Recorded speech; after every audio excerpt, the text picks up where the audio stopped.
We're going to go through the lighting of 3 different candles. And this came to me about a month ago, in the sense that with all the gratitude processes that I've done and all the gratitude programs that I've done, I don't think I've ever done it exactly in this way, which is I want to have one candle for the past. I want to have one candle for the present. And I want to have one candle for imagined gratitude or inviting in gratitude for the future.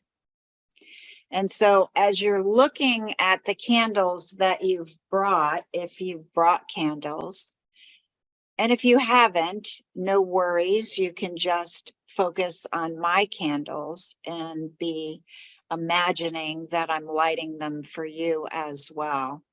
But as you look at the different candles, noticing, I have, one here with the golden candle inside, and I have one with the stars.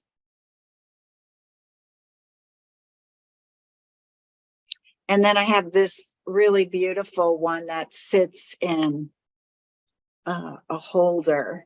And I'll actually draw this down when we get to the lighting part. So I'm thinking that I'm going to make the golden candle for the present and the one with the stars for the past. And I'm going to make this very Christmassy one for the future. So just taking kind of a moment to figure out if you have a particular plan. And you can move them around while we're doing the lighting. So you can set them up in a way that's meaningful for you. I want to tell you a little story because I also think that in terms of the future, it might be interesting to imagine something you can do in the present or in the near future that would cause another perhaps to have gratitude for you. So not only what you're hoping to have gratitude for in the future, but in what way can you seed that future so that you are a blessing to someone else?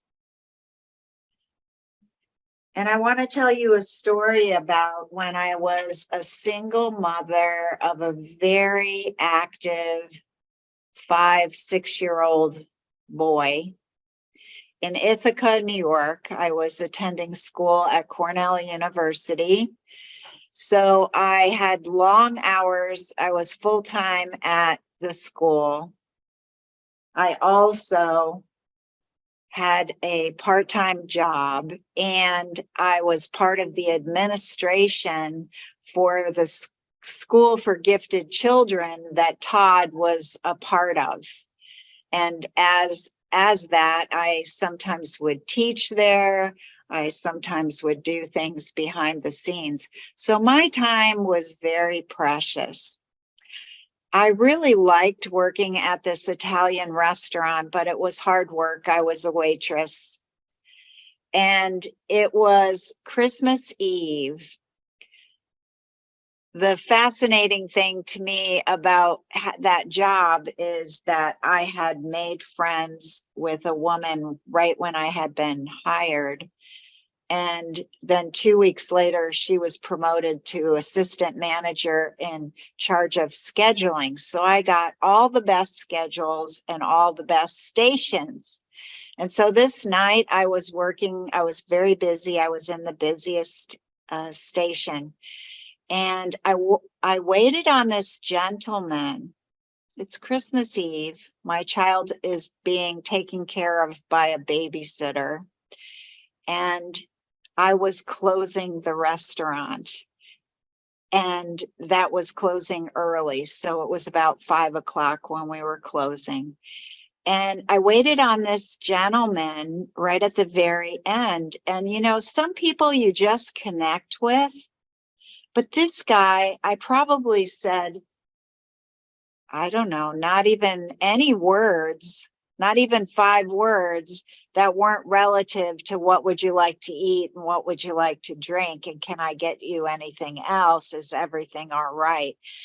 There was no conversation.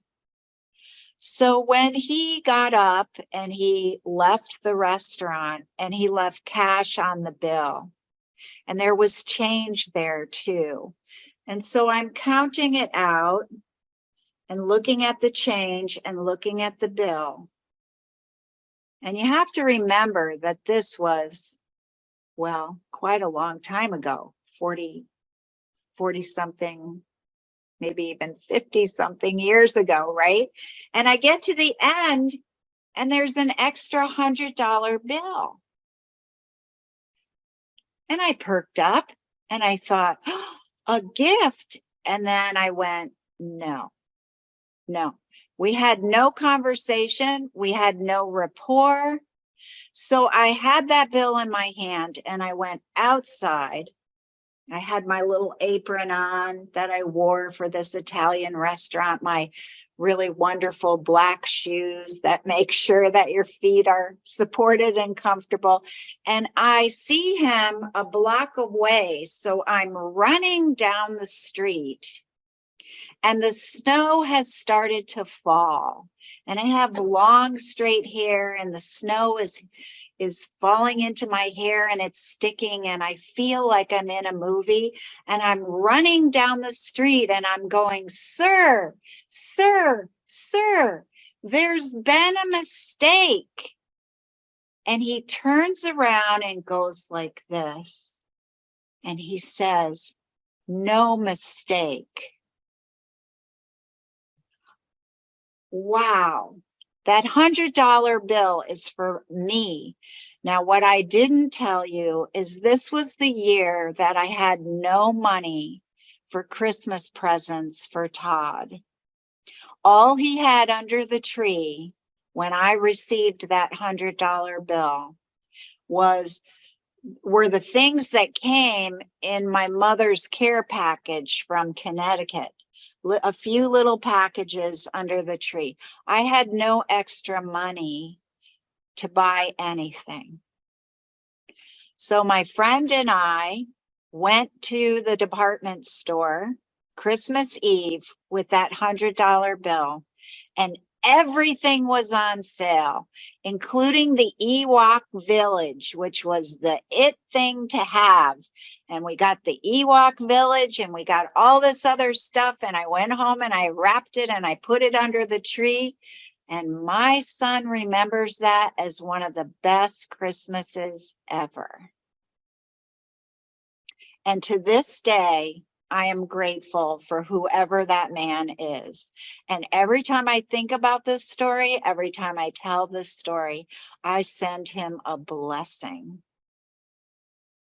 So what I'm inviting us to imagine is in what way can we do those small acts of kindness, or maybe not so small. Sometimes they're pretty big, right? Like that one, how it impacted me. We just want to think about that as we're going through our ritual tonight. Thank you for letting me share that story. And wherever you are, Christmas angel, I still appreciate you. Okay. Take one of those pieces of plain paper and fold it in thirds. Yes.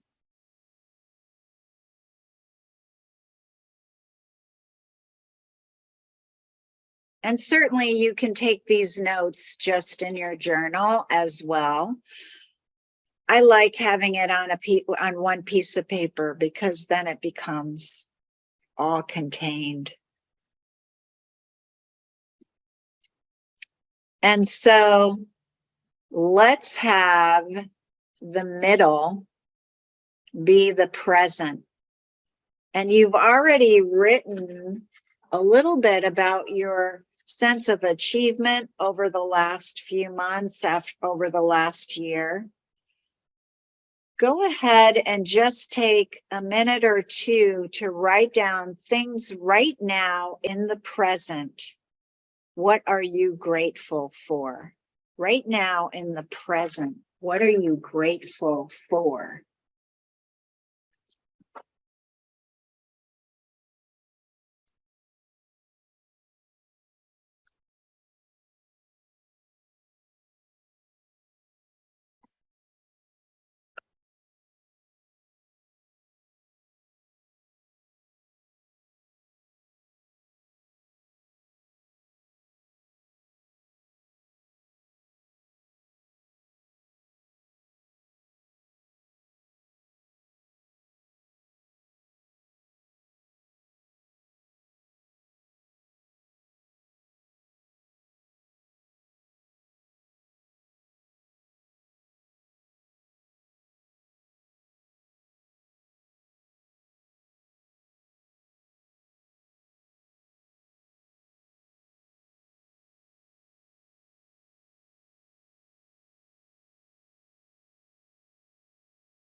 And so knowing that you can continue to add to that list,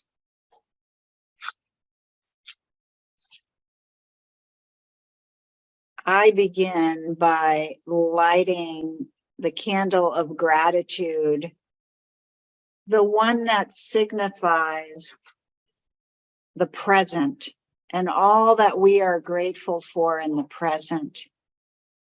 And if you can follow with lighting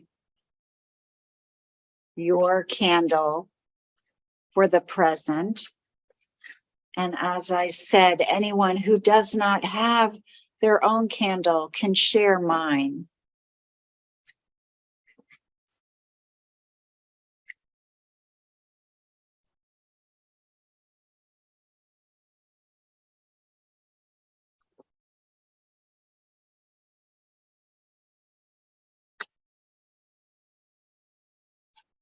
And as that candle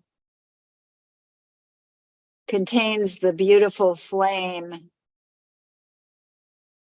that glows with an inspiring light, we feel the warmth of that glow.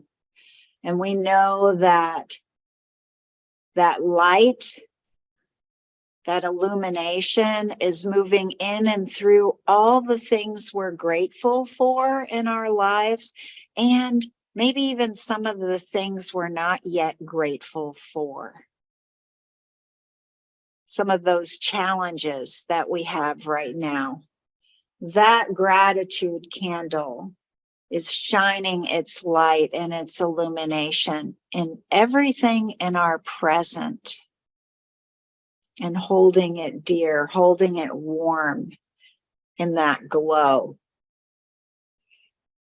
I have this little box here, and you can't see where it begins and where it ends. It's been woven together in a seamless kind of fashion, and it was created by two moonwalker of the moonwalker lineage. Some of her baskets are in even the Smithsonian. She has had them in museums because she's a native weaver who happened to be my teacher for many years. And I just am very grateful for Miss Tu and her presence on our altar tonight. The basket that holds the potential of our present. The present of the present. The gift of the present.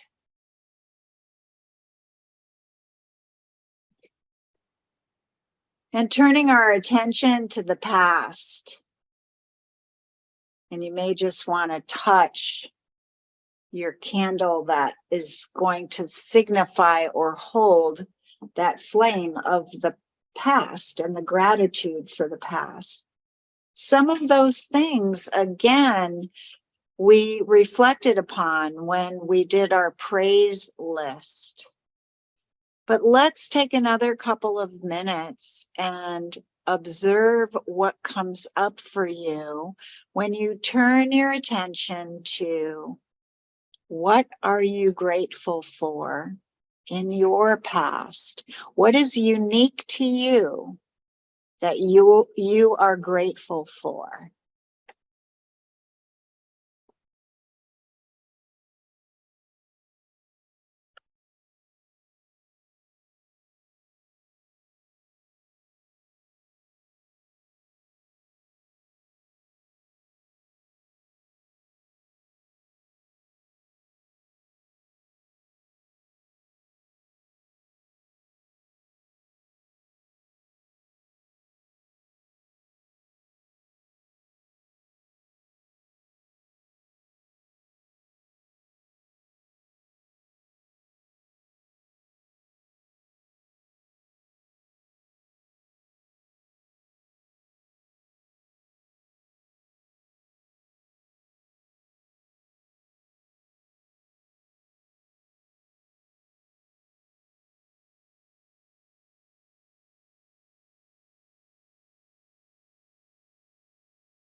And finishing up with your thoughts there.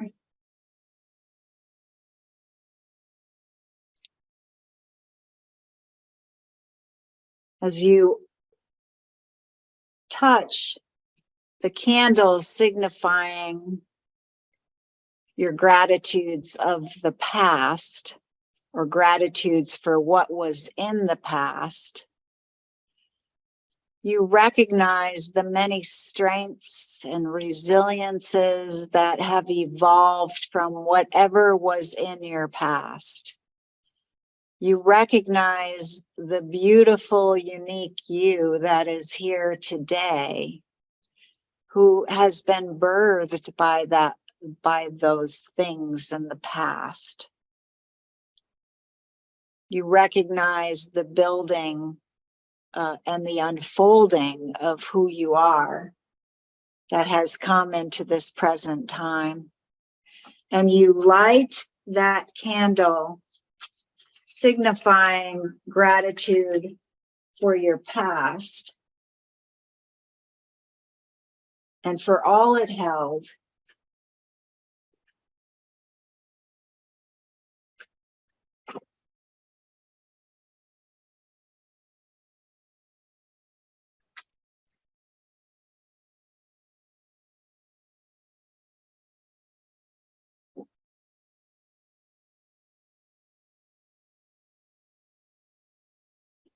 I always think it's interesting to look at the signs and the symbols of what comes forth in our ceremonies. We know that when we gather for summer solstice in the yard, sometimes the wingeds fly by, or last year, I think a little fox came by.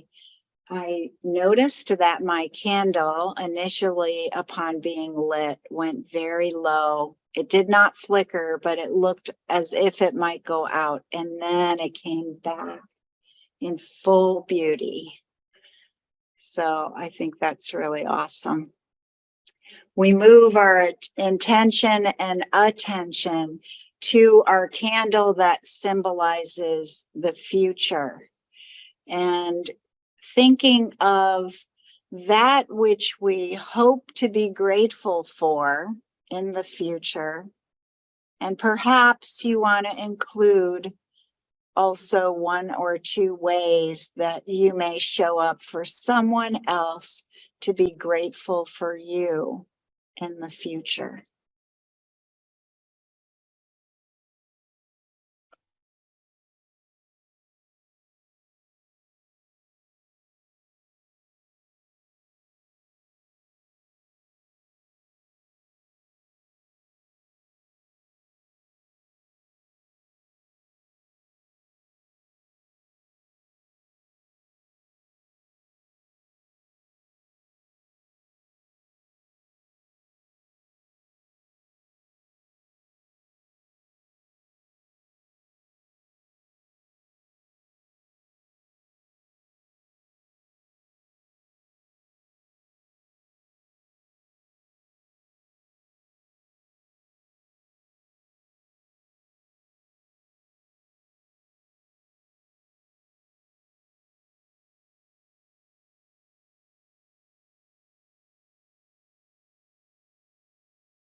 And so whenever you're ready, either connecting with my candle for the future, which I'm just going to acknowledge there are these beautiful rose-colored markings in here. And I think it's an oriental, I think it's the fish, the abundance of the fish in there.